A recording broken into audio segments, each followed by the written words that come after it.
Hmm.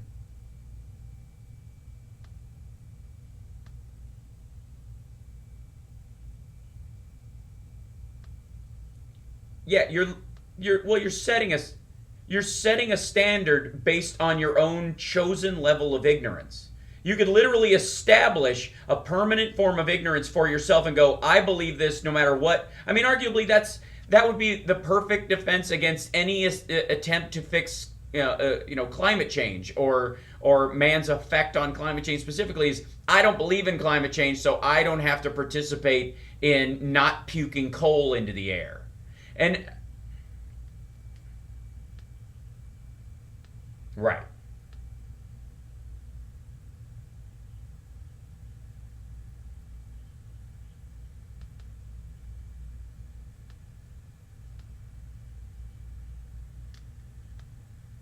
right, right.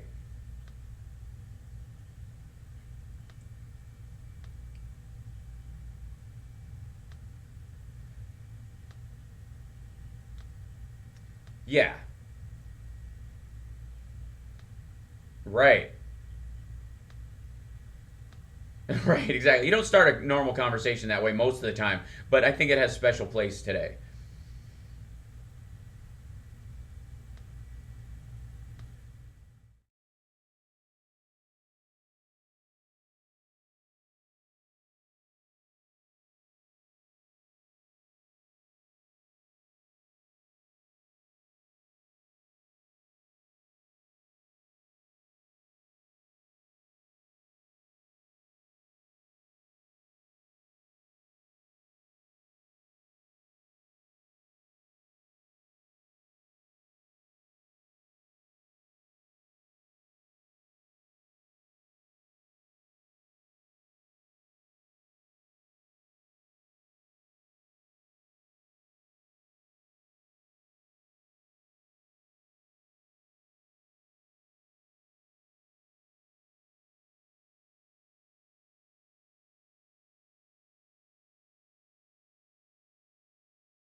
There we go. Sorry about that. I couldn't figure out what the audio was doing.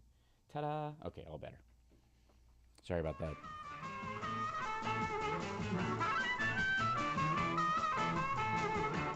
This is Tom Hartman, and you're listening to the Hal Sparks radio program, mega worldwide on Chicago's Progressive Talk, WCPT.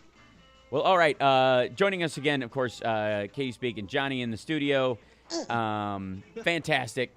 It fascinates me. Okay, so Ruth Bader Ginsburg wrote a dissent to the Hobby Lobby ruling, and said, famously, she believes the court is now walking into a minefield. Yeah, it was a 35-page dissent. Yeah. And it came out, immediately. It was so much more well thought out than the actual written ruling. I talked about this on HuffPo Live this week with Katie McDonough and Zerlina Maxwell, and we're all RGB fans. RBG fans. Sorry about the dyslexia moment. Despite Is that role-playing games? Mm-hmm. Yeah. Okay. Despite her ruling with McCullen, she is the best dissent writer on the court. Yeah. And so the calls for her to retire. Well, unfortunately, it's because she's had a lot of practice. True, but there are. I mean, anytime there's 5-4, those four judges who are dissenting can write a dissent. But Ginsburg is very prolific, and she makes a point. Vanity Fair did a piece on her this week, and she loves her notorious RGB nickname. And part of what makes her so important is that she understands that very often the language in a dissent becomes law later. And so as the court moves further and further to the right, over the last 40 years or so, every justice that's retired has been replaced by a more conservative judge. Right. So, and that includes the ones that we've gotten under this president. So as we shift to the right, having someone like her who can really take it to the decision and lay the groundwork for later lawsuits and later laws is so important. And frankly, if she can pen a 35-page dissent like this, then we shouldn't be talking about whether or not she needs to be retiring, because clearly she's capable of putting it together. Yeah. Right. Absolutely.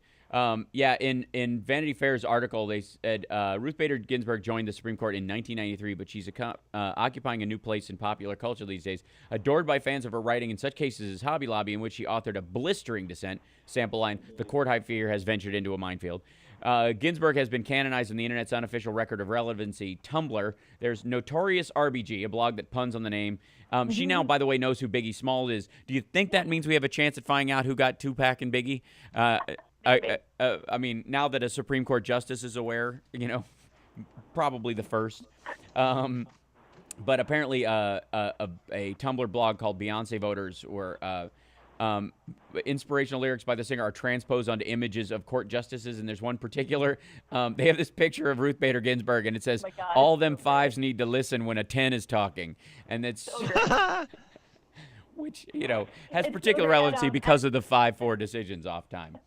At Netroots this year, Ultraviolet, a group that everyone should be following and using, they're almost unilaterally responsible for us getting Janet Yellen at the Fed. So if you don't know who Ultraviolet is, you should go find out now. Right. They, at their booth at Netroots Nation, they had a big cutout of Ruth Bader Ginsburg where you could stop and take a selfie with the Notorious RGB, and they had and Beyonce was another one, so you could get one together with the two of them. Right. It's the best thing ever. And by the way, is Ultraviolet one word, hyphenated? What do we know? It is one word. Okay. Equality at a higher frequency, is that community of women who fight against sexism and expand women's rights. They would be weareultraviolet.org is their website. Yes, sir. That is them. They're pretty fantastic. Yeah. So we'll I'm going to tweet that right now just so everybody has it. Thank you, sir. Now, and before we reach the break, I would like to address a little bit of where, you might be more pulse on what's up next as far as the next bill on the obviously nothing in Congress is happening, but the lawsuits that are going through everywhere. Yes, Monday. Yeah. Go ahead. So Monday, the people of Texas have not stopped fighting Coming up on September 1st is the rest of the wave of closures that we've been talking about for the last year. Right. And there will be 6 clinics left in the state.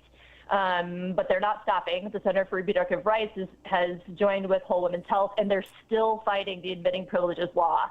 So on Monday, that case gets heard at the courthouse in Austin. So if you are in Texas, please come. I'm going to be there. So come and wear orange and fight back Texas. That admitting privileges law is very likely to end up in front of the Supreme Court. This is that long game, short game thing. It was sort of kind of struck down in Mississippi. Mm-hmm. It was upheld already in the Fifth Circuit Court in Texas, and it's been struck down in Wisconsin. And that kind of conflict in the circuit courts is what sends something to the Supreme Court. That could very well be heard in the next session, which would have an opinion come out in June of 2015, mm-hmm. which for those of us already looking at 2016 means right before the right-wing people start fundraising for against Hillary. Yep. Yeah. And to have the last case of the Supreme Court session be about access to women's health care, possibly against a female president, everyone should be watching the admitting privileges law. This is your breaking news insider info on what could very well decide the 2016 election. Right. Yeah, and basically, do you think there's some level where the Democrats are banking on the ridiculous stupidity of the Republican war machine in regard to this? Because the total disregard for any ramifications to anyone other than their own kind seems to be the driving psychospace that they live in dealing with everything from immigration to women's rights to the economy. I mean, literally, there is no financial bill they would put forward unless it directly helps seemingly companies that they have a direct stake in almost. You know, it's almost like the Cheney doctrine or something. Absolutely. They're working overtime to alienate as many people as possible. It is our job to make sure everyone knows about that.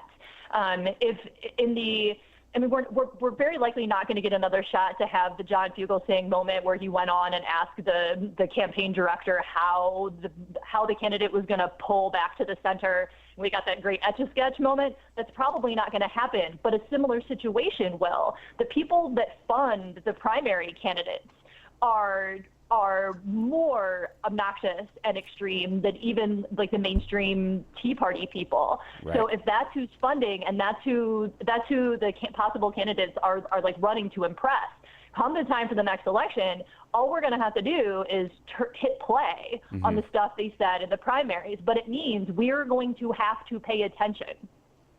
Well, of course. I mean, this is the election that matters. Like, I have no doubt that both the youth vote and the minority vote and the women vote, which is actually a larger part of the electorate than the male vote, will turn out in force to rally behind Hillary, not just based on the fact that she could be our first woman president, which I think will be an invigorating act in American political history, but I also think her policies versus who's really going to be pushed to the front of the line in this situation, on the right.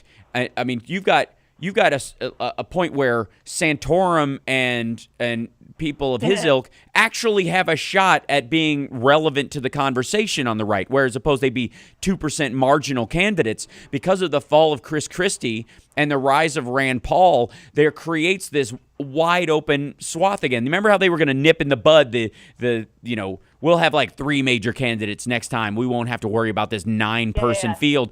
No. Baloney. They're going to have a 12-person field this time. Michelle Bachmann is arguably running the House right now, out from under Boehner.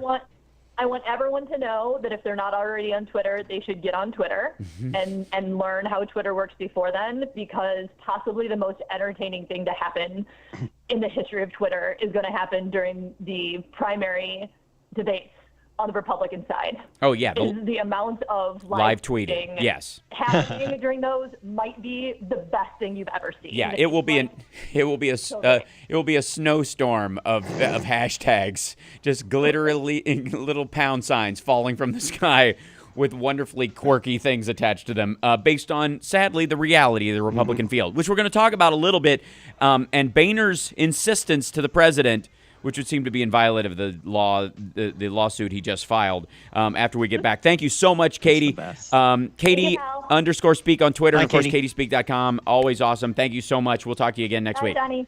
Thanks. Bye, guys. Bye. Okay, you're listening to the House Sparks radio program, Mega Worldwide, which I think shows taste and breeding on your part. Right on. And we'll be back right after this with some awesome audio from the president and a very curious response from John Boehner, which shouldn't surprise you, but I'm a little stunned.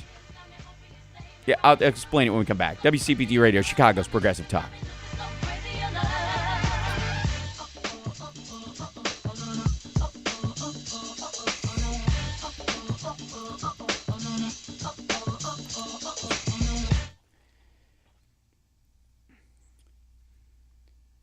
Hey, Dennis, Johnny has that audio, correct? We're good?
Mm-hmm.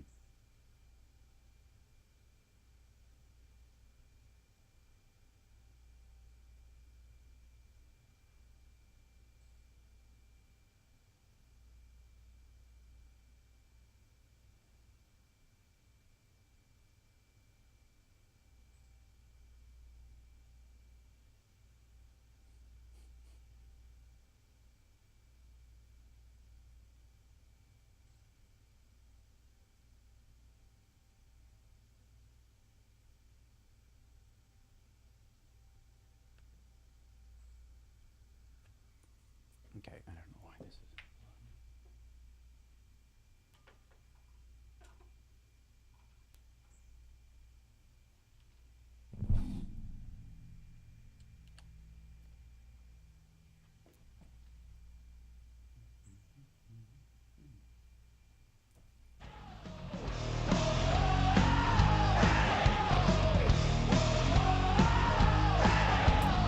Now back to the Hal Sparks radio program, Mega Worldwide, 773-763-9278. Look at that. Little 01 to bring us back in from the break. Yeah, that you said hurt. something about the psychoscape in this. Right, yeah, look at that. I have my own music cue that worked into Dennis's transom. That's perfect. Or did you mention it to him? I don't know. Oh, okay. Whatever happened, it's beautiful. Whatever happened, it happened. So, you have the audio of the president speaking this week. I love this. It is a minute 54, and I'd say a minute 50 is gold.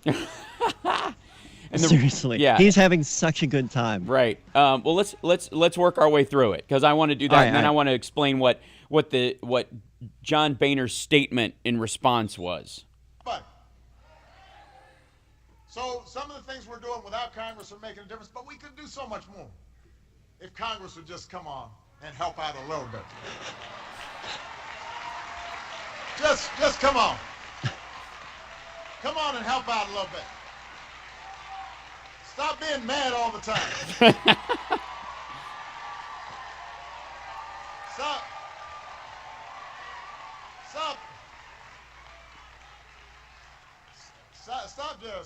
Stop just hating all the time. Come on. He's Let's having get some such a work good done time. together. Mm-hmm.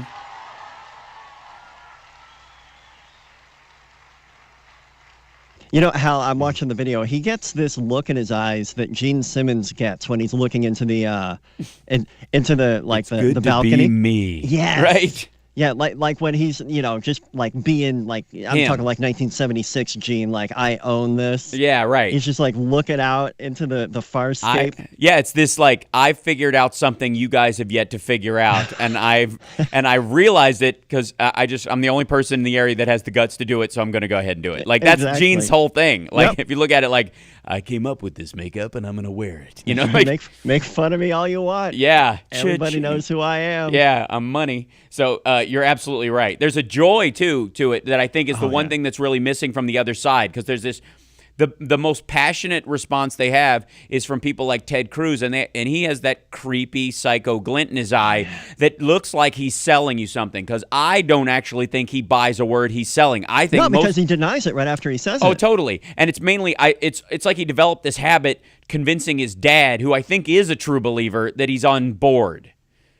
You know, because Raul Cruz, I think, is his name. I don't have that clip handy. That It's on my Rafael, old yeah, computer. right, yeah. Alfredo. Right. Rafael Cruz, that's what his name is. He like that guy, woo, and if that's your dad, you're like, yeah, Dad, totally. And then you run outside, Yeah, oh, Dad. man, the old man's up my keister again. Okay, so let's keep it rolling. We actually, they did pass this this Workforce Training Act, and it was bipartisan. There were Republicans and Democrats, and everybody was all pleased. They came. We had a bill signing. They were all in their suits, and I said, "Doesn't this feel good? We're doing something. It's like useful. Nobody's shouting at each other. It was really nice."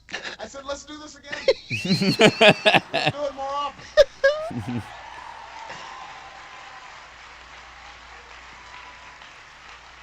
Hold on, pause it for a second. They would have, the funny thing is he would have, this would be just him talking out of school if it wasn't for the fact that in that making that bipartisan bill reference, there are dozens of bills that like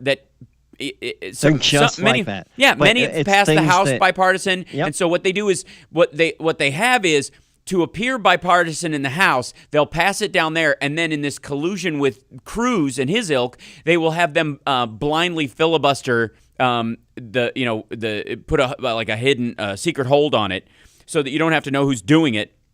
So, like, if we pass it in the House to look bipartisan, we'll punt it up to the Senate, and you can block it singularly on some random issue. Because nobody can be seen to agree with him. Exactly. And then on the other side, if the Senate manages to do something on a bipartisan issue, they can beat the filibuster level, the 60 votes, or they use the quote nuclear option to do it, then we'll hold the line in the House. Now, I was talking to my wife about this morning, and she believes that it's their hope that they will, through this pure obstruction, have history view Obama as like this horribly ineffective president. Yeah, like nobody's taking notes on them, or Right. or in the future YouTube will be erased. Like that's what they're like. We're gonna pass a bill, guys. This is how it's gonna work. In 2027, we're gonna pass the blank YouTube law, and they're gonna get rid of all these clips of us being complete jerks.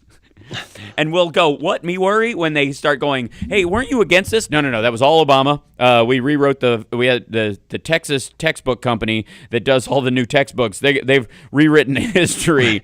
Well, they always say the history is written by the winners, and I don't see how they're putting themselves in a position to win if they just keep digging and digging and digging. I agree. I mean, I think their action specifically is what's turning Texas blue. But let's keep playing it. I know. They're not that happy that I'm president, but that's okay. Understatement of the year. I've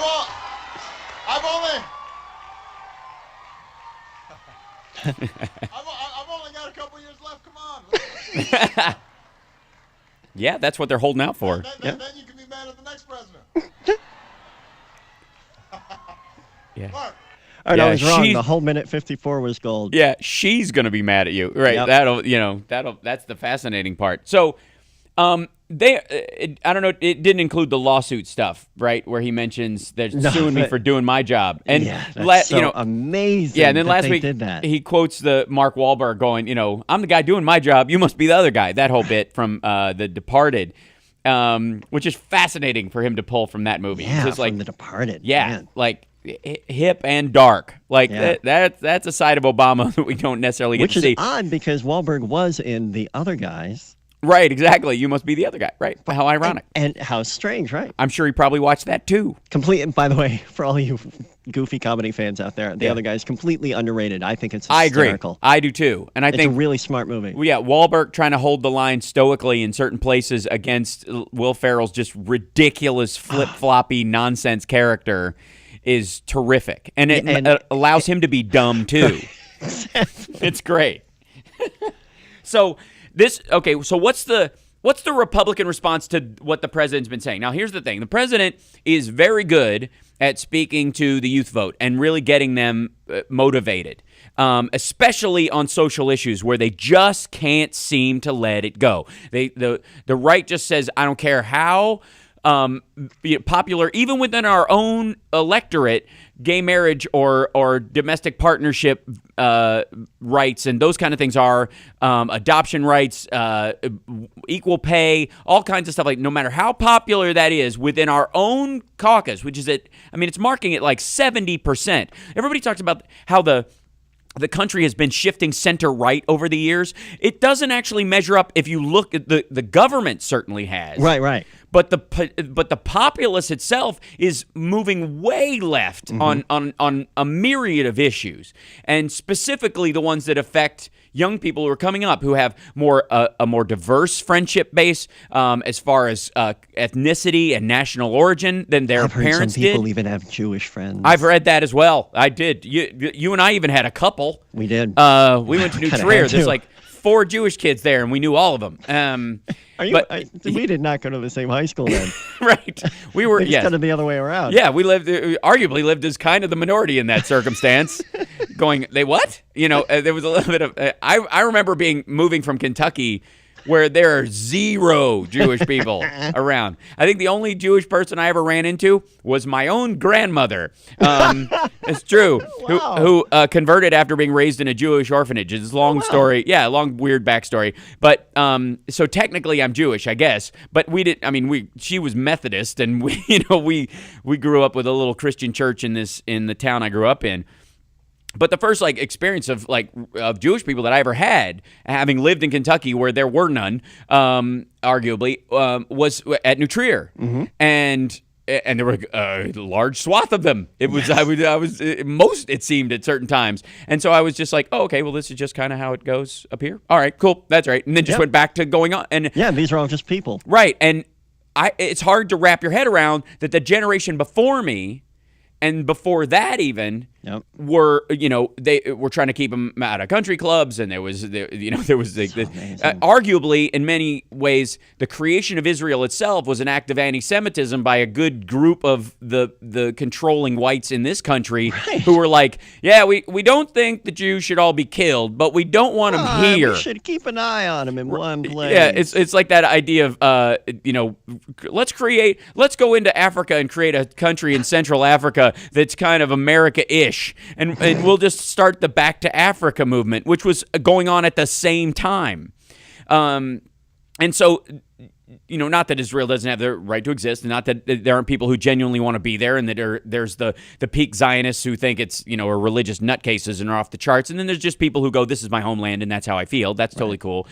But there was a big portion of our own government where, like, I don't like Jewish people. I mean, I don't think you can put them in train cars, but I'm now marking the time so I can get these sound bites. Right, but yeah, just cut them out of context. Sparks. You ever seen? I don't like Jewish people. Right, exactly. I didn't say that. I was quoting someone else.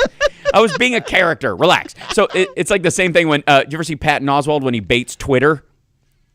No, I haven't seen that. I followed him for a while, but he was one of the few people I followed, and my whole feed was just dominated by him. What he'll do is he'll not number his tweets intentionally to get trolls up in arms, and he'll go, I think it's disgusting that Republicans will say stuff against women, and then the next tweet will say, women are stupid. And then, the next tweet will be, it's just wrong that they think that, and then the next tweet will say, all black people are subhuman or whatever. And what he'll get is people will only see... He really goes fishing like that? Yeah, he does. Oh, he baits the trolls that way. It's very funny, but quite awkward at times. So don't do that with my sound bites is what I'm saying. Context is very important in my show. Soundboard. Yeah, that's why I needed my whole show. Yeah. All right, we'll be back right after this with more of the Hal Sparks radio program, Mega Worldwide, and the Republican response to the president actually being able to talk to human beings. I give myself to you from the essence of my being, and I sing to my God. Songs of love and healing, I want Mashiach now. Time it starts a beating. What this feeling, my love will be for holding a ceiling. I give myself to you from the essence of my being, and I sing to my God. Songs of love and healing, I want Mashiach now. Stripping away the layers and reveal your soul. You got to...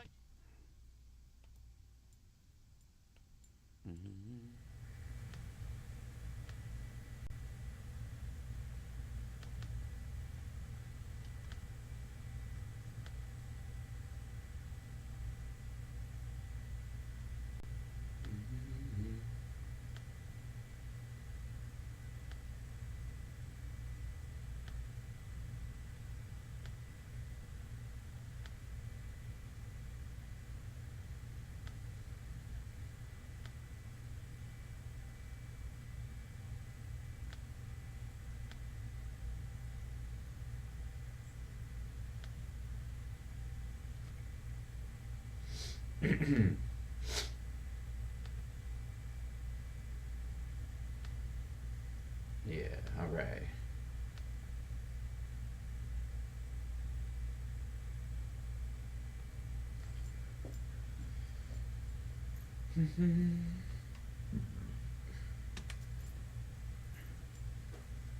Do.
This is Tom Hartman, and you're listening to the Hal Sparks radio program, Mega Worldwide on Chicago's Progressive Talk, WCPT.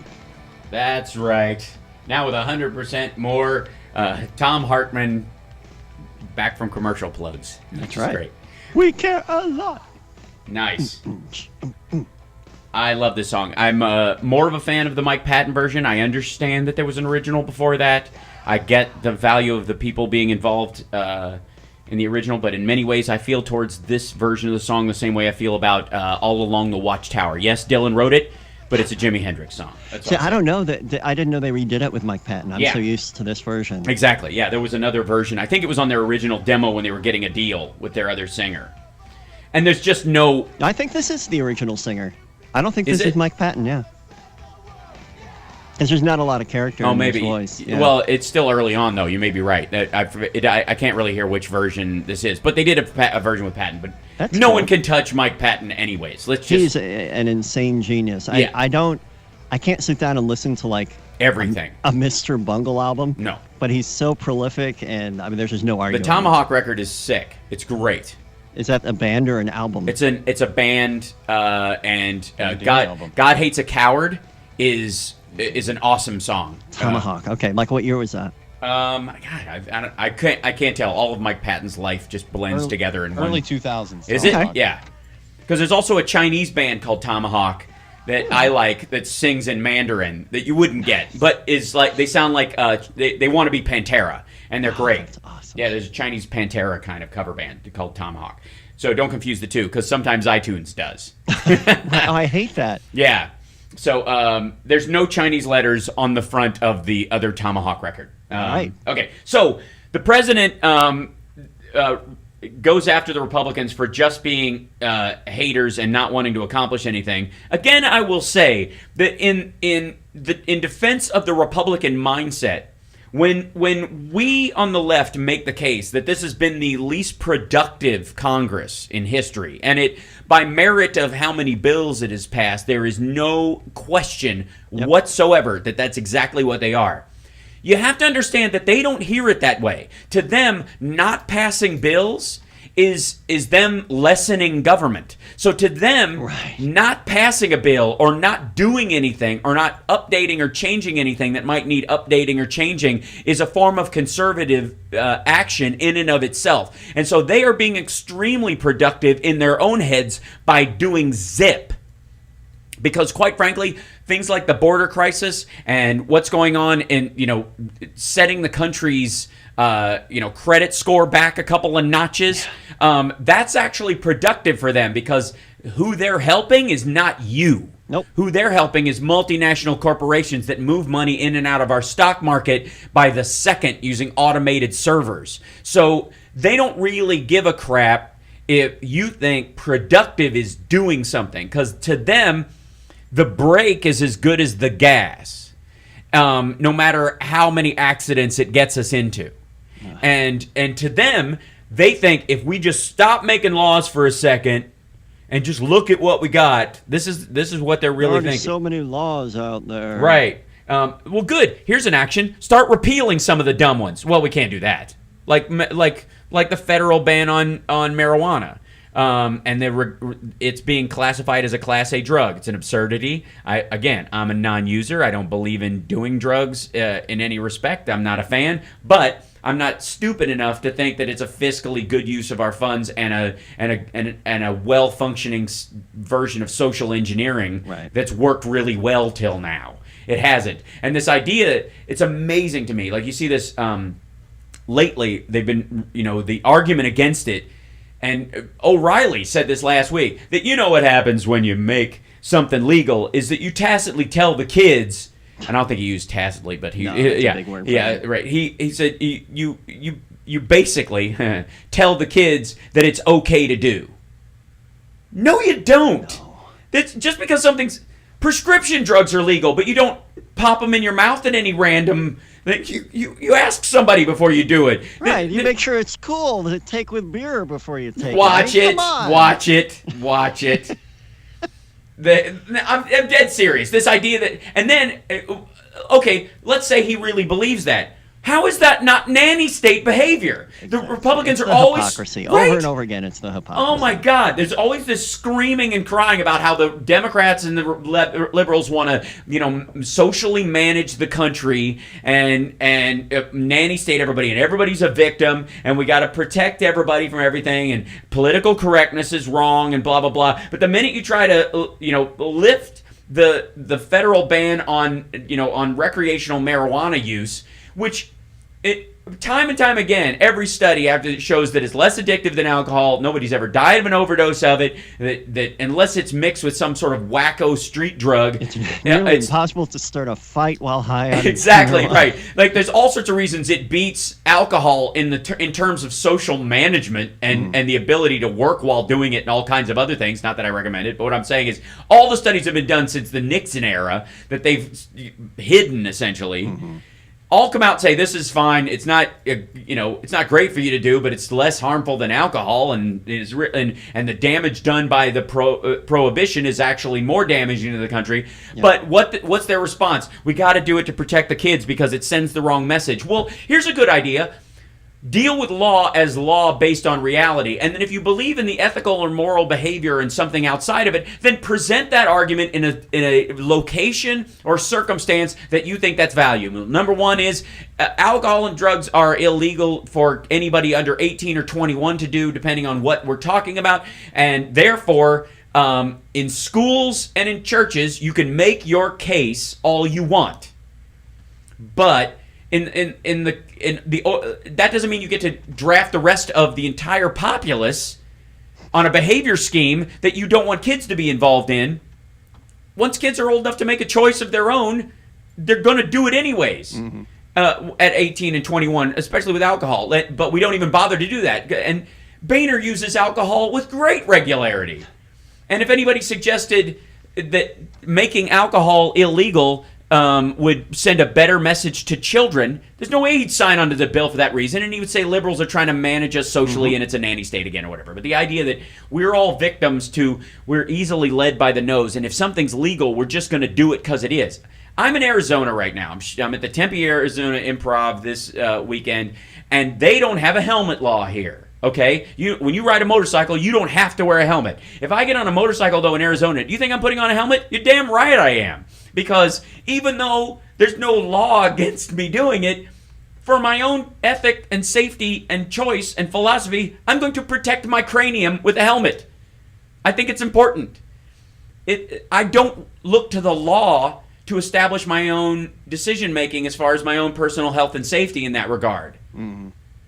I would like occasionally for the law to protect me in areas that I'm not aware of until it's too late. For example, food safety, where the FDA and the EPA can protect our foodstuffs and our waterways, because there's no way that I can know about the mercury levels in a waterway that I've been drinking from for 6 years until it's too late. Stifling regulations. Exactly, but that's too much. That hurts corporations or whatever. And I would say, what kind of message are we sending to young corporations when we don't enforce EPA rules? Wouldn't it cause bad behavior by these young companies that are just starting up? Hey, I want to start a chemical company, and sure, Dow and Monsanto can dump whatever they want. All these Petrocoke companies can drop all this coal ash on the Chicago shore or up and down throughout Joliet and most of Indiana, or ruin half of West Virginia at great regularity. So why don't I? I mean, I should be protected by the same loose and narrow laws that they are. Arguably, that slippery slope of behavior and lack of ethic is actually brought to you, that they're worried about teenagers and kids getting, is given to corporations by the Republicans all the time. Go ahead, drink up on our dime. If you drive your bulldozer into a bunch of houses, hey, it's just the cost of doing business, and you can't make an omelet without breaking some eggs. Other than that, I have no opinion. We'll be back right after this with Peggy Noonan's response to the president. Actually, Noonan, miss. After the break, you're listening to the House Sparks Radio program, Mega Worldwide.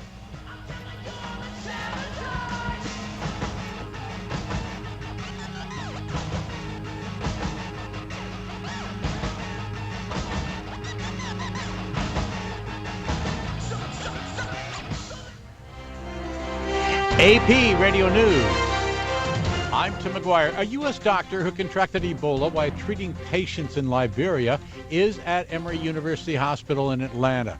Infectious disease control specialist Dr. Jay Varkey says Dr. Kent Brantley is being treated by one of the top teams in the country. Infectious diseases experts, very seasoned ICU nurses that are extremely experienced in the infection control practices to, one, keep the virus contained, and then two, to maintain the safety of not just the patients in the hospital, but also the public at large. Another U.S. missionary with Ebola, Nancy Reipel, is expected to be airlifted from Liberia in the next few days. An Israeli cabinet member says there's no point in trying to reach a truce with Hamas. The government deciding not to send negotiators to Cairo for any talks that might be called. Israeli forces have been searching for an Army second lieutenant thought to have been abducted in an alleged Hamas ambush yesterday that left 2 other Israeli soldiers dead. Israeli parliament member David Sewer tells Sky News they have no choice but to fight. Especially the last escalation from yesterday is bringing us to be very, aggressive on trying to bring back the soldier who was kidnapped. More than 1,600 Palestinians and 63 Israeli soldiers have died in the fighting since it started last month. A state of emergency has been declared in the Toledo area by Ohio Governor John Kasich because about 400,000 people have been warned not to drink the water because of a toxin produced by algae in Lake Erie. Toledo City spokeswoman Lisa Ward says they're normally able to keep the toxin from reaching too high of levels in that water system. It's kind of a chemical balance where you have to test, and then you have to add chemicals, and then you have to test. It's like a continual process as far as the testing. But this was a spike that was not anticipated. City leaders are setting up water distribution centers to help out the people. This is AP Radio News.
Mr. Sparks? Yeah.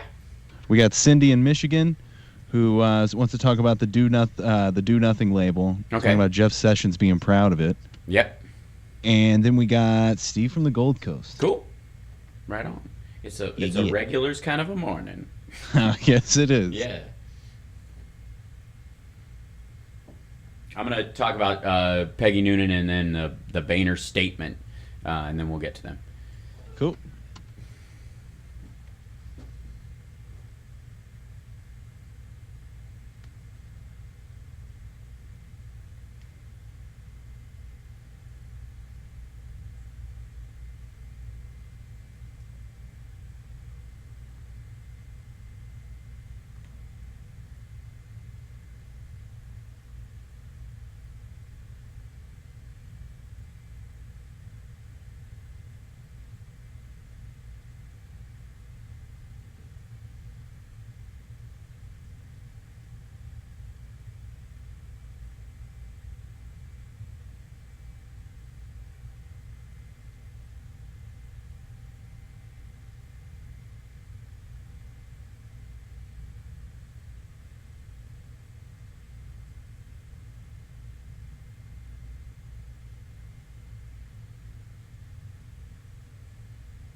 Sparks radio program, mega worldwide.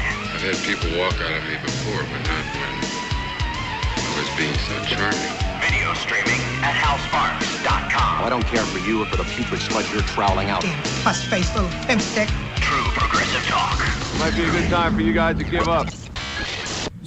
So the president does this campaign-style event, many say, and he's talking to a crowd of young voters, people who are going to be basically motivating and going door to door in the upcoming midterm, and of course in 2016, they are laying groundwork for the future of the electorate in doing this, and it's a smart move on the president's part to do this. Any presidential candidate or president themselves would be smart to do this. You want the voters of the future, and people who are going to be engaged, fire in the belly supporters to get out there, and you're going to want to make regular FaceTime with those people to let them know you value it. It would behoove any political or entertainment personality to do that.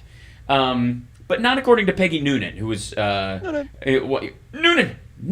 Miss Noonan!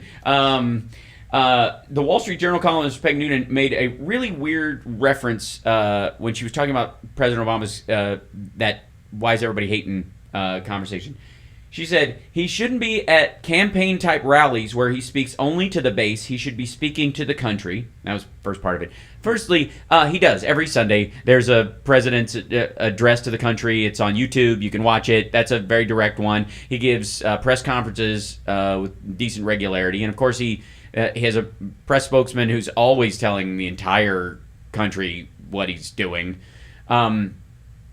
What she means is don't talk to your base and don't get them fired up because it's effective and that worries them.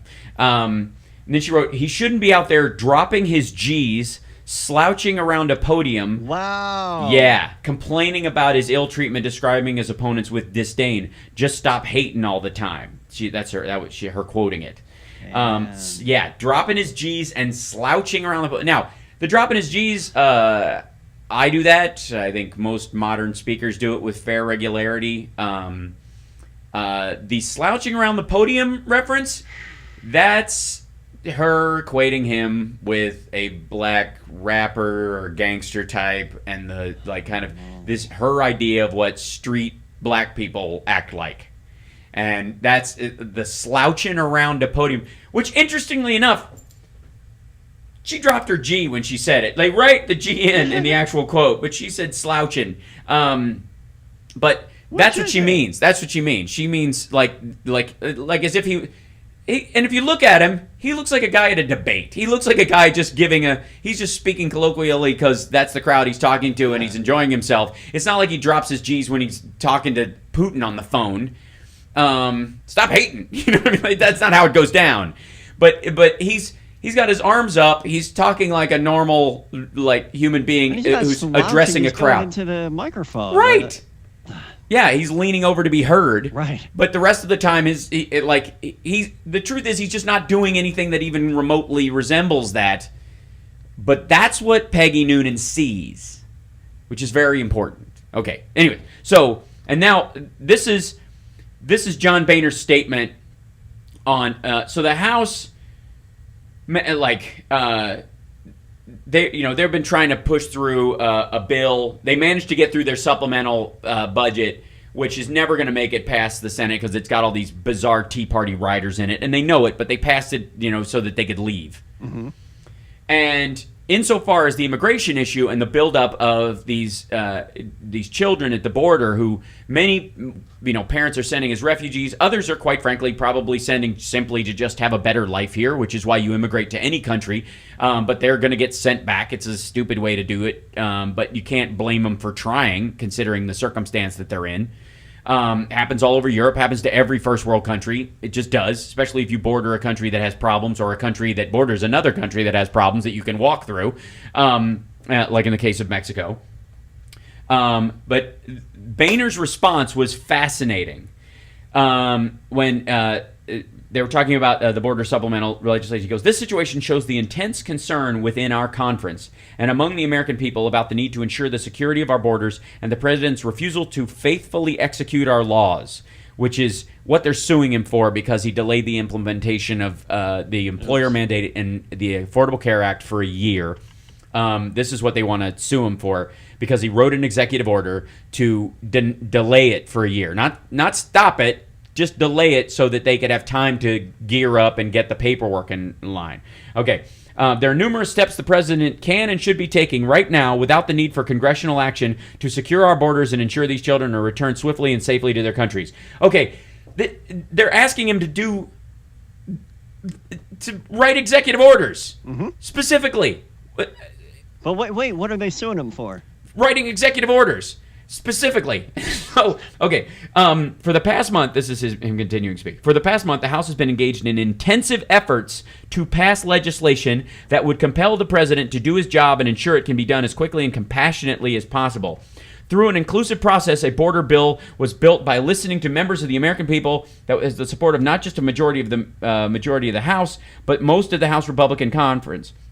We will continue to work on solutions to the border crisis and other challenges facing our country. Okay, the bill that he's talking about died. The bill that actually went through was the Cruz King Bachmann debacle that they put together, which is just a horrifying mess of get them out of here. That's a really warm bill. Oh my, yeah, it like talk about the Christian ethic. What would Jesus do? No, really. Yeah. I wouldn't want those people here. No, and he'd want them sent back just as blindly as possible. Don't bother to see which ones are actually here in a refugee status and actually a valid reason to be fleeing an area that, quite frankly, through Reagan's actions in the 80s, we're marginally responsible for in a blowback sense. The cartel's control of some of these South American countries and how we kind of tipped that up. Just ask Freeway Rick. So, but it's fascinating to me that the bill that they actually, put in is, has all this deport the dreamers, start the deportations immediately, keep them out of our state. It's all this NIMBY legislation. All the money that they want to put goes to sending troops to the border or reinforcing the border with more patrol agents and more arms specifically for them. Michelle Bachmann's calling it an invasion, as if, and this is the amazing part, this is what happens when people have no idea what a real invasion is. This is what happens when you have generations of people who, now arguably, in the Israeli-Palestinian conflict or in people who live around where the Taliban is or in the Russian-Ukraine issue, those people know what an invasion is. They've dealt with it on both sides for a very long time. And so when they say invasion, they mean invasion. When Michelle Bachmann says invasion, she means everything, including the gay agenda to, black voters to... She should really lighten up on the gay people, considering her husband. I don't know what you're saying. I don't know. What do you mean? It just seems like he... I don't know. Seems like what? What are you saying? I think her... Yeah? Her husband is totally gay. Oh, okay, that's all right. I thought you were going to say something else. I was like, wow. Of course. Anyways, that's what my dear friend John Fugelsang says. She's the only person in the world who's against gay marriage and in one.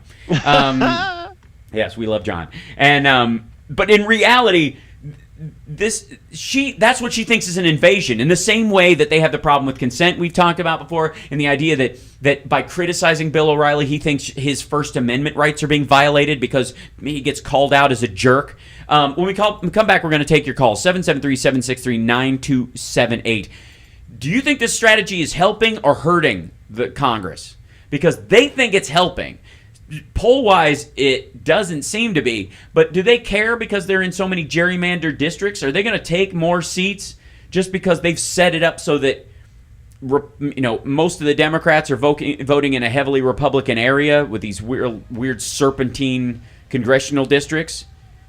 Have they just pushed people out of the ability to vote for a candidate that would actually represent their values, and they've just watered that down so they can protect it?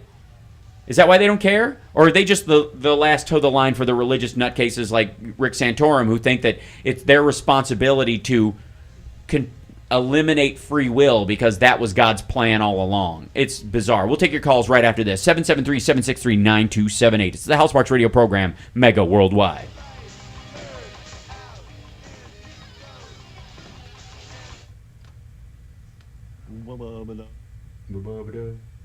Doobadoo. Sorry about that. I left the screen on the whole time. Zach, my bad.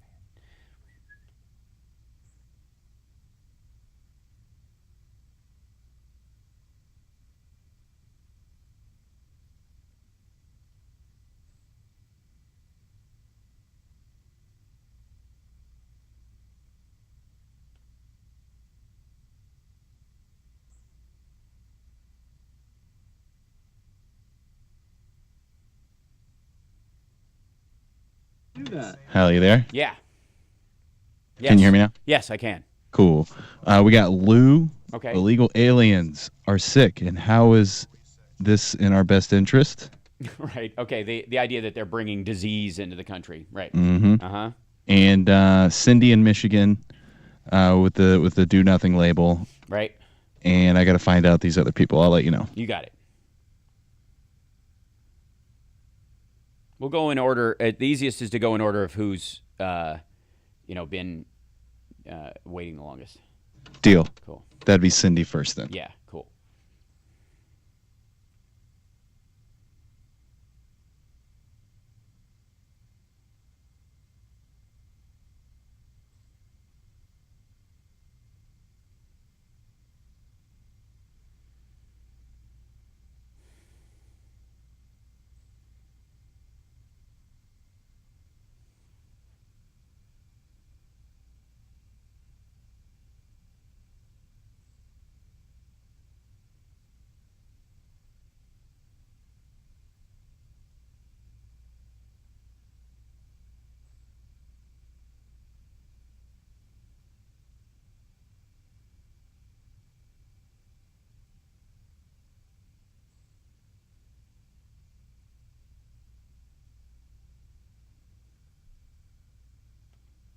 Mm-hmm.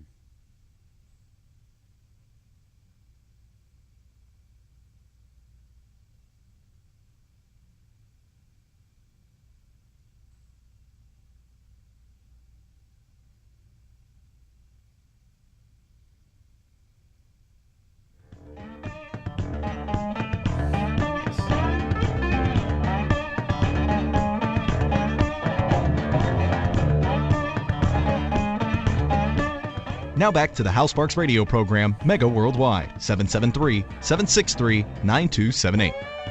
Is that a bluegrass version of Primus? Yeah, I heard it earlier this week. It's awesome. That's hilarious.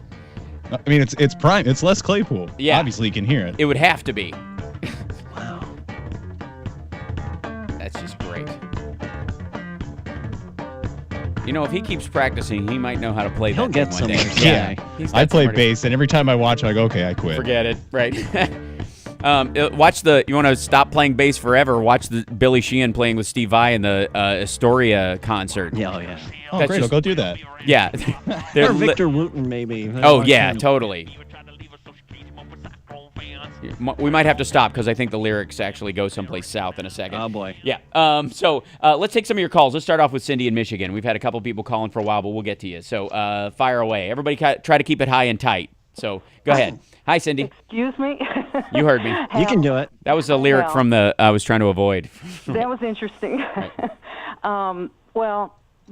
This morning, Jeff Sessions, I can't remember if he's a representative or a senator. I think he's senator, yeah. Okay, well, he said, and this is basically the quote, by not doing anything, that's doing something. Right. That's exactly like passing a law. And so what they get called is a do-nothing Congress. I just want to call them a deadbeat Republican House. Mm-hmm. That's what it is. Because when we say do-nothing Congress, it sort of lumps all the people that are trying to get the job done in with the do-nothing. Right. So those are the deadbeats. It's the obstruction that actually stops it. It's not that there aren't people crafting bills in committee all the time, including Republicans who are actually, of which there are a few who are still trying to be, functioning members of the body politic. And by the way, his full name, Jeff Sessions, is Jefferson Beauregard Sessions the third. He's a senator from Alabama. I wanted to also say, they're suing the president for, what they say he's done. Right. The delay in the individual mandate. Right. It's the employer mandate, yeah. Right, the employer mandate. And that's the same delay, exactly the same way as President Bush did with the Medicare Part D, right. drug. Yep. It was done as an executive order. It was a delay. It was done exactly the same way. Nobody said a peep at the time. Yeah, but George Bush was Caucasian. Yeah, but it's just what you were saying, Hal, is this is about gerrymandered districts, and it also goes back just as far as when they made the change in the broadcasting rules. They took shortwave radio and cable access television and turned it mainstream. In the old days, you had to listen to shortwave to get this kind of crazy ideas. You had to go way out there to get it, and now it's everywhere on Fox, and it's pasted all across the radio except for WCPT and a few others. And, you can go to the Internet, but there's still people who, in rural areas, they're still listening to regular radio in their cars and their trucks and, over the air. They're still out there, and that's all they hear, is that immigration is really amnesty, and that the Republicans have all these jobs bills that the Democrats won't let them have. Right. And the jobs they're talking about are things like the pipeline going through, or which has like 5 permanent jobs and 12,000 temporary jobs. And I think that's an unfair count, because I think there are a lot more permanent jobs than they admit, because a lot of the doctors and nurses that we needed to treat all the illnesses caused by the spillage that will come and the leakage into the groundwater and the ongoing illnesses that always happen when you run a giant pipeline through populated areas, which is what they intend to do.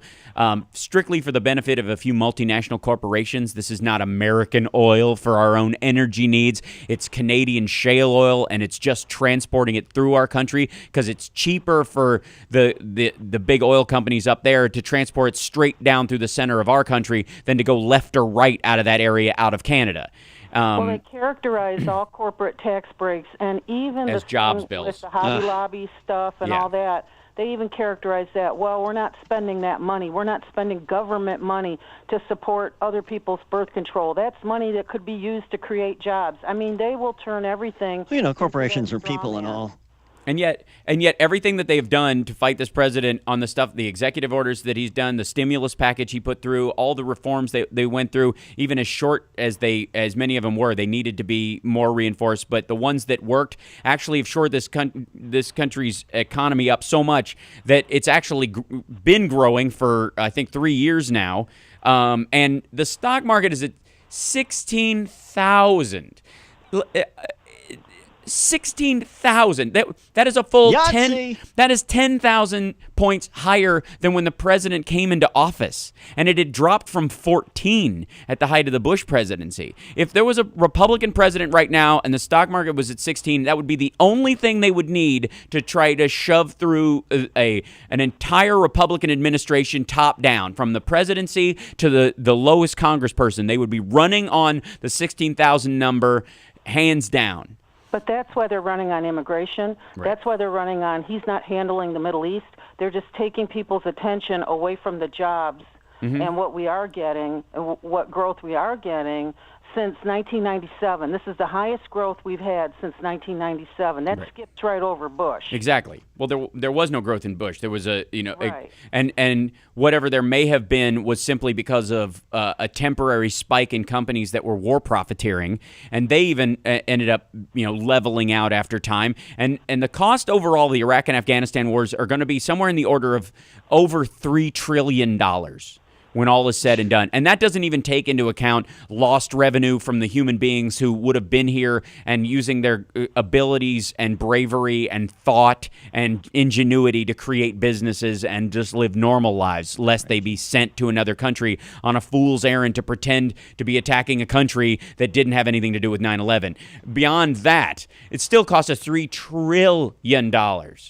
And the repairing of the Bush economy is another $4 trillion and whatever $11 trillion of erased wealth. Erased. because of the direct actions of the Bush administration. They like to pretend that didn't exist because they have to.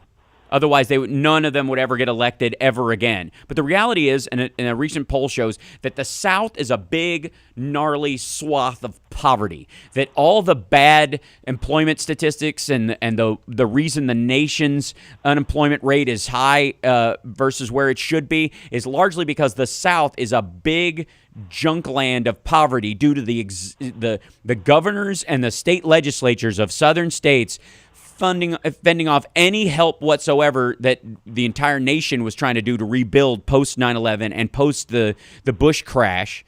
They've been fighting it so hard that they basically impoverished their own citizenry on purpose, hoping in some cases to drive them to states that have better like welfare systems or things like S-chip and Medicaid and all that. If you want to get your poor out, just start choking them in your own state and they'll have to move. That's sort of the plan in Mississippi and Alabama and places where people like Jefferson Beauregard Sessions III will come from. Thank you so much for the call, Cindy. Let's grab another call real quick. Who do we got? Do we still have Steve from the Gold Coast? Yeah.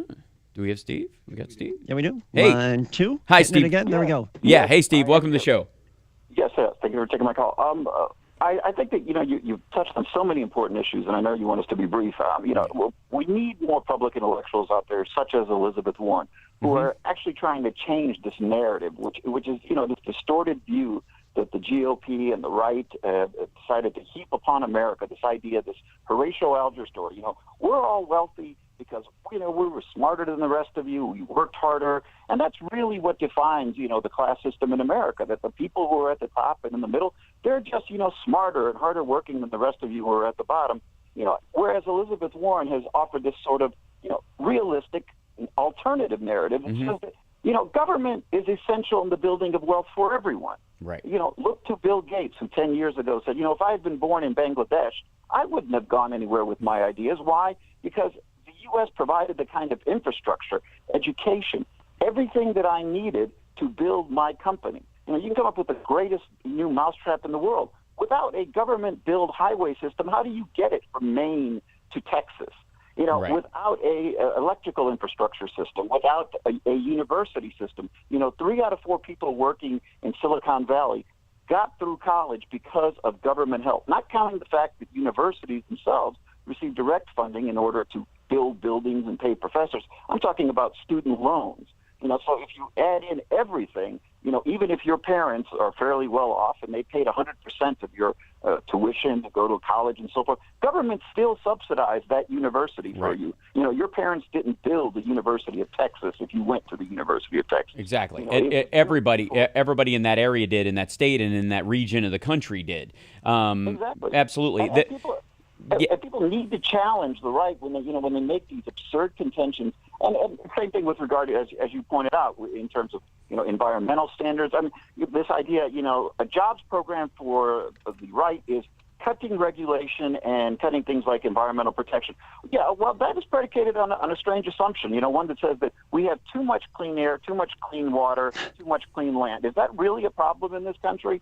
I mean, for those old enough to remember, the Ohio River was on fire several hundred times in 1 year prior to the passage of the Environmental Protection Act and Clean Air Act, Clean Water Act. I mean, we can go on and on with regard to where this country was. So people need to recognize that government exists in part to protect you against the externalities that are produced by the free market. And, the right's God, Milton Friedman concedes this point, that you do have to have a mechanism by which you regulate, control, or at least ask that the people who pollute pay, so that when they produce product A to sell to person B, and produce externality C, which kills everybody else. Somebody has to have a recourse, whereas the Ron Pauls of the world would say, well, just don't buy from that oil company anymore, even though you may have never done it in the first place. You just happen to live downstream. Absolutely. We're up against the break, Steve. I appreciate it. Yeah. Thank you. Yeah, appreciate it. After this, we'll take more of your calls. 773-763-9278. Always got to give Steve a lot of room to move. Right on, man. So we have that whole little chunk there. We'll be back right after this.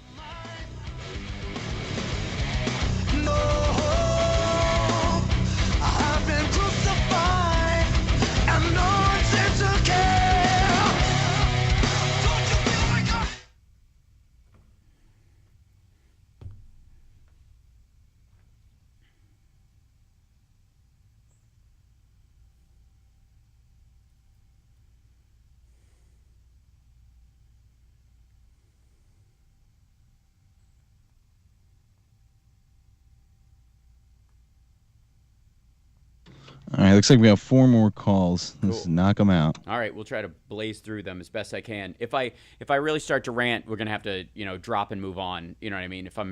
I'll let them go, but if I start answering what they're saying, we don't have to hold them that long. Otherwise, it'll. Oh yeah. I always got a good gauge on that. Like I just played that song when Steve was going. I'm like, all right, there's your cue. Thank you. Yeah, that helped. It's always. I mean, I appreciate. He always has a lot of great stuff to say. He really does. But he and I both filibuster. So because man, it's one of my job duties to wrap Steve up. He calls every show. Yes. Gotcha. Okay. So to move him along. Yeah, that's all right. It's good. We can give him, like I said, we can give him room to speak because he actually has cogent thought. Yeah. He's a bright guy. Mm-hmm. At some point, just like Carl in Nashville, like it's almost like I feel like we should start giving them their own shows. Yeah. You know what I mean? Remember that trucker that would call it? What the heck was that guy's name? The trucker. South Carolina or something like that? Ike. Ike. Oh, yeah, of course. Yeah, Ike is in North Carolina, I think. Yeah. I don't know. He was a construction worker. He did construction, remember? Because he's very, very positive, very liberal, very smart guy or whatever. The only area he had an issue with was immigration. And that's probably what's driven him away from the conversation. We don't hear from him as much anymore. It's because a lot of the immigration talk makes him a little nervous because he's lost his job to illegals so many times. People just rolling in people to do the work. And I would say that the people doing the work are as much victims as he is because they're not getting protective wages. They can be deported if they squawk. If they lose a finger, you'll never hear from them again because they can't sue anybody because they're not from here. So there's a big impetus to keep a lot of illegals working here. Yeah. So anyways, fascinating. After the issue shifts from immigration, he'll be back on the air. He'll be calling in again, I bet. Yeah, let's hope. Yeah.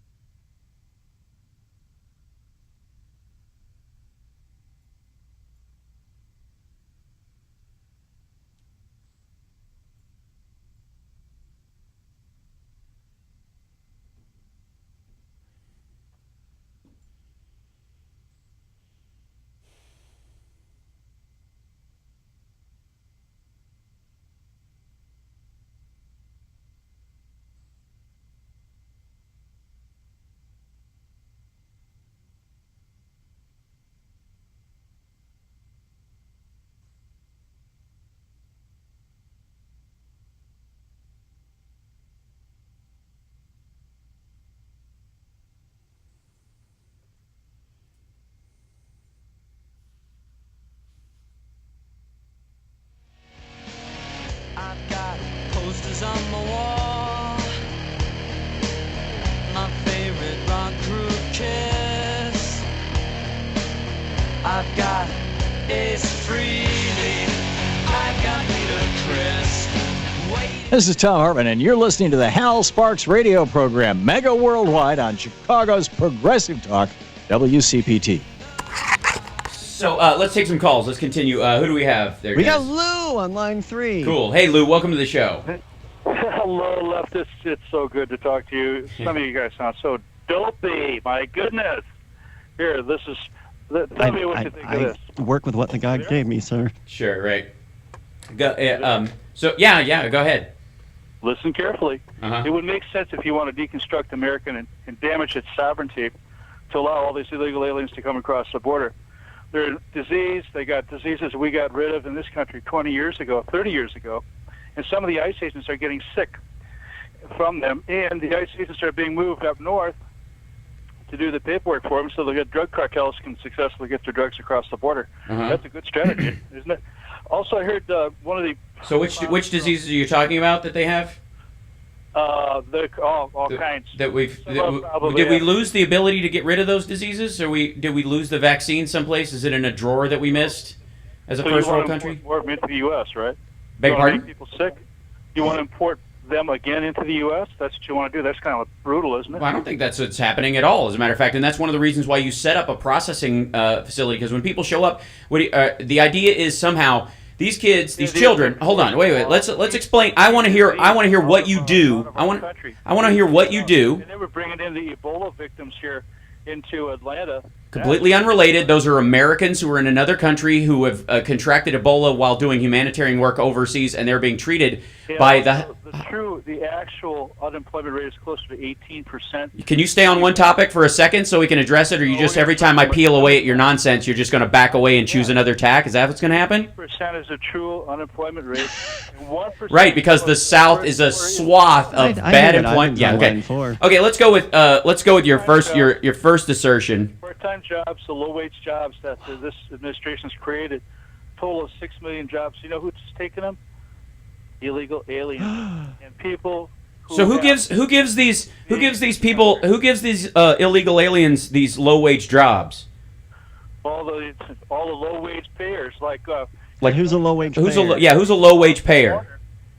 Take that talk. Companies like name a company. What are you talking about? Which ones? Like the low-grade construction contractors who drive to the corners where the illegal aliens hang out. They hire them right on the spot, put them in their truck, and take them to the work site. Sure. Okay. So singular contractors. So there should be a law that says that if you hire illegal aliens to do work that American workers are capable of doing and available to do, that you should be fined on a corporate level. That's what you're saying.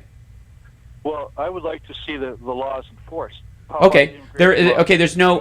A lot of states, a lot of Republicans specifically fight those laws that protect us against corporations hiring. America, which is what Obama's doing now. He's doing what? You're further deconstructing and throwing chaos into the system by allowing these people. How is it chaotic to attempt to make corporations who hire and companies who hire illegals go out of business if they do it? I thought we were talking about Ebola. Okay.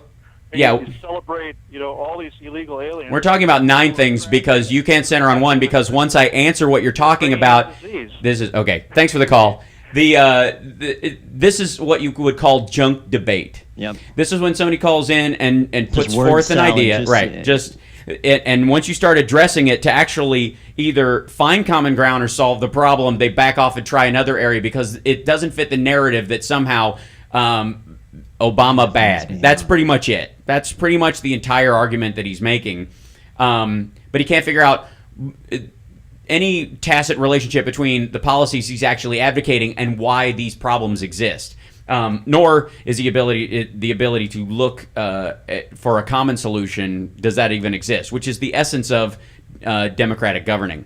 So nonsense and gibberish. He doesn't want to listen to anything. Yeah, notice how quickly we got to Ebola from 2 healthcare workers who are being treated at a facility that, by the way, while treating them, will learn how to help stop the spread. So let's just be real clear about that with an actual human being, as opposed to just blood samples flown in a plane that they can actually. Yeah, right.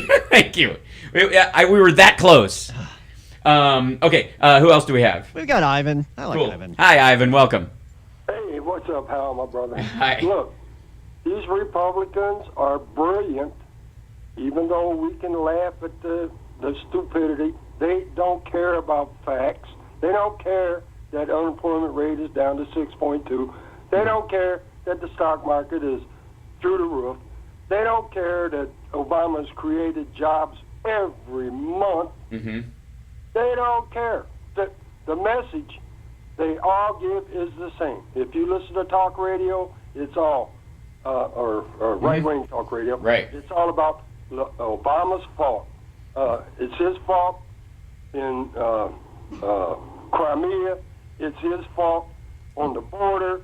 It's his fault that we don't have jobs.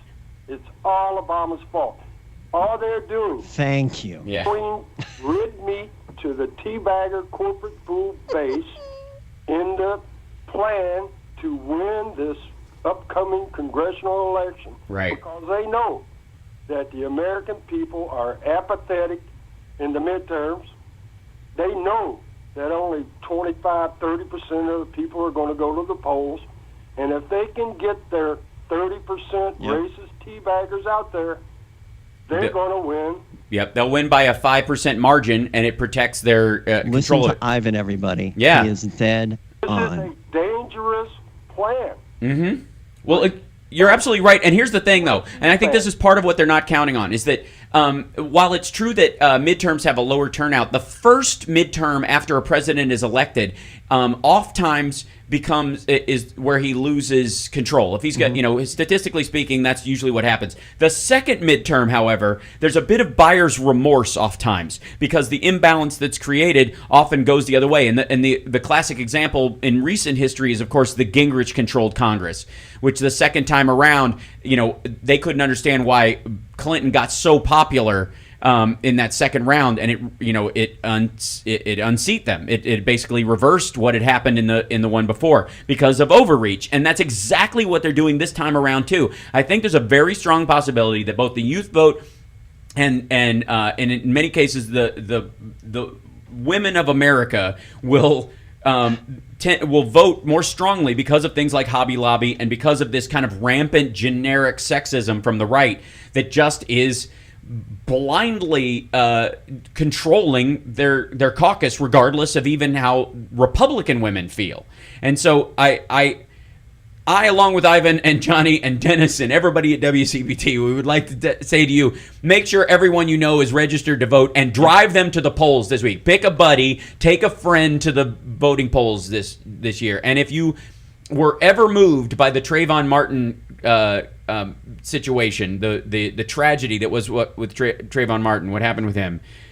He never got to vote. He died at 17 years old. He's another young black man denied the right to vote, to have any say in his political life. He died before he ever got a chance to vote. So if you're thinking, I don't need to vote, or it's busy, understand that there are people who are not alive because some people didn't bother to vote, because they didn't change a lot of what was going on, because of certain laws that went through, because other people just didn't show up. Not because they were overwhelmed by a legitimate minority or a majority that said, we really believe this is, but because by apathy, certain laws got through that control the lives of many people, and that's got to stop. So thank you so much, Ivan, for the call. Do we have time for one more call real quick? I think we do. We've got Donald in Aurora. Cool. Hey, Donald, welcome to the show.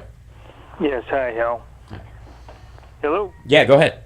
Yes, hi. I'm always listening to the talk radio on progressive talk radio, and the thing is we're trying to get all these voters to get out, the Democratic voters, because I'll tell you, if we don't take back the House and we don't take back that Senate, forget about even getting a president that's a Democrat, because God himself can come down and run for a Democratic president, and it's not going to work. The truth of the matter is, once these guys get a hold of our government, they play by their own set of rules.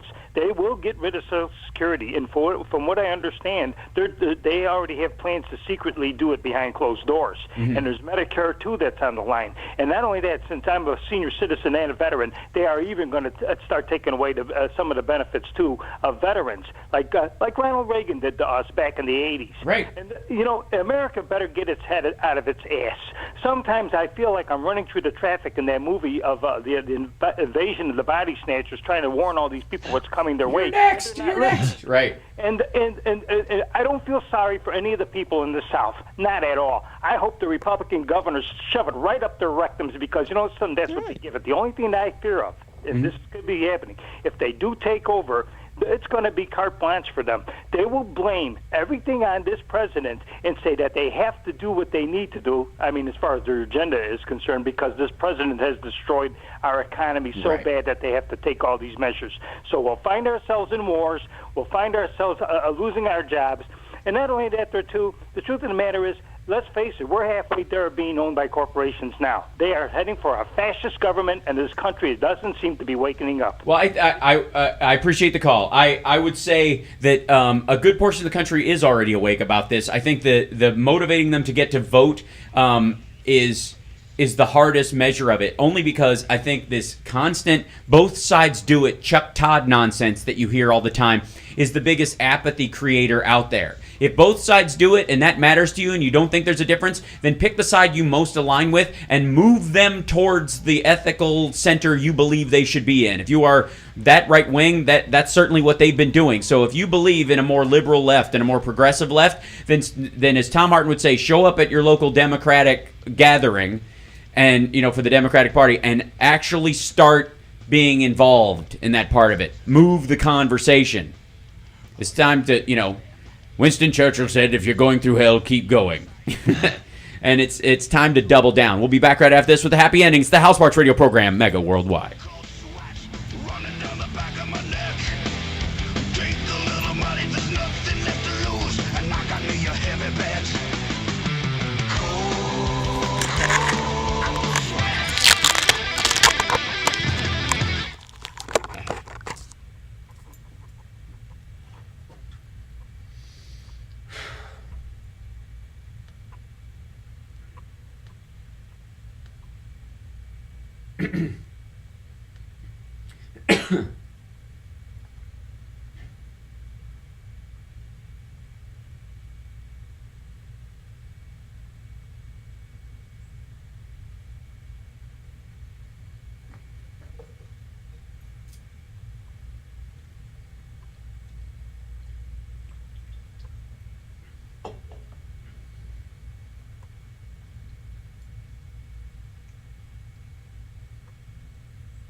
Imagine me and you, I do. I think about you day. Welcome back to the House Sparks Radio program, Mega Worldwide. It's now time for the happy ending. That's nice. Let's play the short theme, shall we? I would like to hear that today. I just feel it. Here we go. Happy ending time. All right. I was born to love you. I was born to lick your face. I was born to rub you. But you were born to rub me first. So, lot of actual cool news. I tweeted the link to We Are Ultraviolet, the organization for equality that Katie Speak was talking about. They do great work, and they actually have a little... to really annoy your right-wing friends, they have a little postcard you can send thanking the president for standing up for women because he signed 2 executive orders for equal pay insofar as federal contractors. And you can send a little thank you note to him. Thousands of people all over the country support your decision to sign 2 executive orders for equal pay. Thank you for listening to us and taking action. And that's just fun in and of itself. This is kind of an off one since I don't drink, but I think it's kind of cool. French hospital plans to install wine bar to improve quality of life for the terminally ill. Huh. That they, in a hospice, rather than have it be this kind of horrible, plain, sad environment. Hospice should be a party. It should be. It should, it should celebrate life, because if you know you're going out, you have a gift in some ways that other people who are caught off guard by the whole process don't have. You can prepare emotionally and spiritually for that time. And why make it painful? Why make it kind of, well, we've got to squeeze every half hour out of it that we can, and the only way we can do that is keeping this place stark white and steel and crappy bed linen and paper furniture, coverings. And you're bumming me out. I know. So I think it's a beautiful thing. So the French have long been famed for their unshakable belief in the health benefits of a glass of wine. Now one French hospital plans to take things a step further by opening a wine bar aimed at improving the quality of life of terminally ill patients. The bar at the Clermont-Ferrand University Hospital, Hôpital, in central France will open in September. It'll be housed in the hospital's palliative care center, and patients will be able to invite friends and family to share a drink with them. It's just kind of nice. I like that. Do you guys, by the way, have one? Because I have another one too. I need all the happy from you I can get this week. Okay. There's a couple. One is, and I got to find it. MIT researchers discovered a sponge, and that's the only way I can really describe it. That absorbs more solar energy than any high capacity solar cell does right now currently by a factor of 7. And it kind of makes sense if you think about it. It can be flexible. It's this black sponge-like material. They discovered black silicone a few years ago. And it's got to be black, which is going to be right because it's just better. It just is, and what black silicone will ultimately lead to, because of its ability to bend and receive light in certain ways, is flexible LCD and LED screens. So you could literally paint it onto a building, run a line of pixel emitters on one side of it, and project around an entire building an image, which would effectively. I mean, you literally could expect a city in the future, not here, but in a really, truly paranoid country, to have buildings that could become effectively invisible. Because you set up a camera on the other side of it that takes an image of the background, and then you could literally project around the building what's behind it so that it will vanish from sight. Which would, I mean, there go all the military bases in the world, invisible by, at least VFR flights. Fascinating stuff. But this sponge itself, right outside of Vegas, there are these 3 solar towers that use salt as the main battery for the heat that they collect. There's all these mirrors. They all point at this big chunk of salt in this central tower, and it can receive and hold heat so long, and it's such a high heat that it takes the sunlight and it acts as a battery, essentially, for the heat, and it can boil water for 24 hours, even off of a cloudy day's amount of sun, but that's pretty much it. This stuff can hold 7 times that amount, doesn't actually have to have all these reflective surfaces to bounce into it. It can just sit on the top of this tower without all the mirrors and the pointing and all the machines that keep them aligned with the tower itself. And it will just receive, even on a cloudy day, it receives 7 times as much energy as these things do on a peak sunlight day. And so you could literally top a building with it. And with the efficiency of the energy converter that you could put in the building, power the entire building just off the heat that's hitting the roof. It is entirely conceivable that will be a universal energy source within 5 to 10 years for buildings, so all your AC units, your lighting, all that stuff.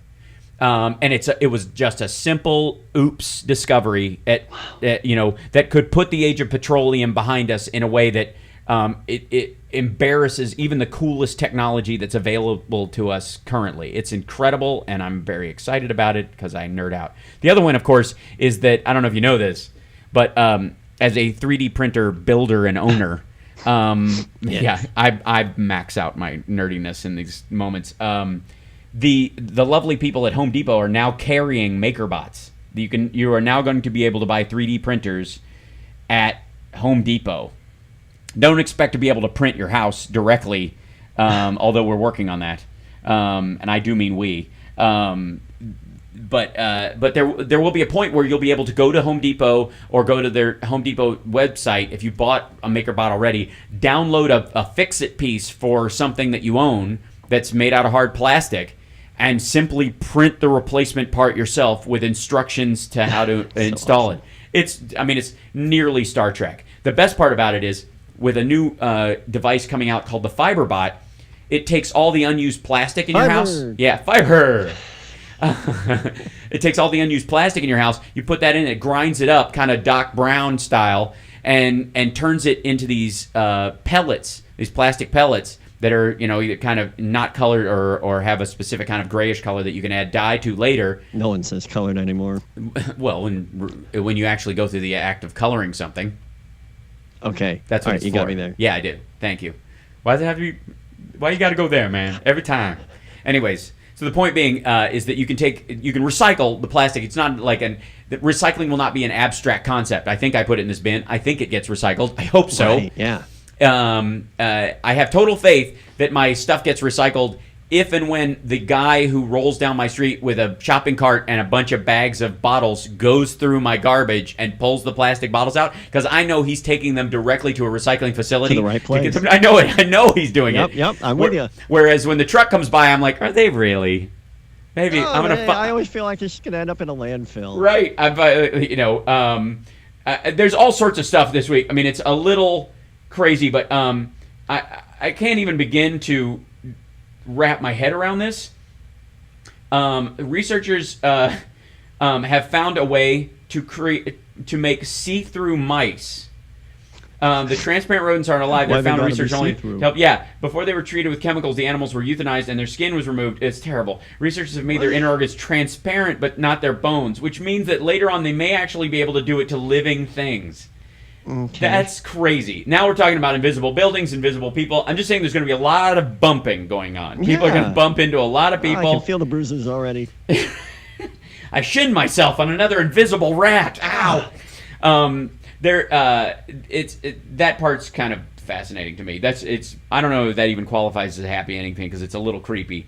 But I've always been a big. Every other week we should have a creepy ending. Yeah. Because, and you know what I will say? This week's happy ending is going to be dedicated to a place. I haven't done this yet, but I want to start doing this because there's some places in Chicago that make me very happy. And if you don't get to go there very often, you should start. One of them is the Chicago Diner. I'm not being paid to say this. It's not an ad, nor will any of the places that I mentioned give me a single penny. I'm not going to ask them to do so. I just like them. And the Chicago Diner is one of those places. It's a vegetarian place. It's on Halstead, I believe, if I get it right, because I always take the train there. Yeah. Amazing food, great place. Totally cool environment. It's right down the street. WCPT famously has done a lot of work with the center on Halstead, the LGBT center that's there. And it's just down the street. It's a few blocks away from the center. So if you're ever down at the center and you decide to go, you need something to eat, and Whole Foods won't do it because there's actually one built in to the building the center is in, you can head down to the Chicago Diner and eat there. It's a fantastic place, and tell them we sent you and we love them and that kind of stuff. Just say, because they're ridiculously good. I often wear their T-shirt because the food is so good there. And I don't do that very often. I have a chip on my shoulder about people who wear T-shirts for bands they don't know or teams they don't support or, schools they didn't go to. That's the weirdest one. That sort of Urban Outfitter weird thing where people, St. Jude's, soccer team, or random soccer shirts because it's a hipster thing to do. Like, did you go there? No. Then what is that? What are you creating?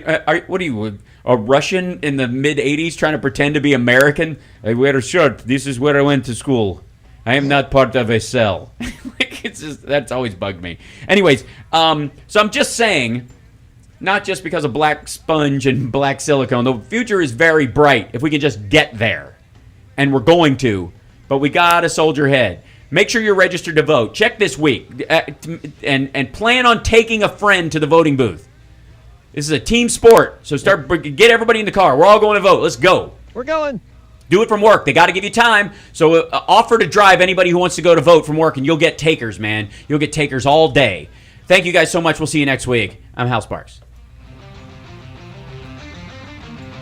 Thanks, Johnny. Thanks, Dennis.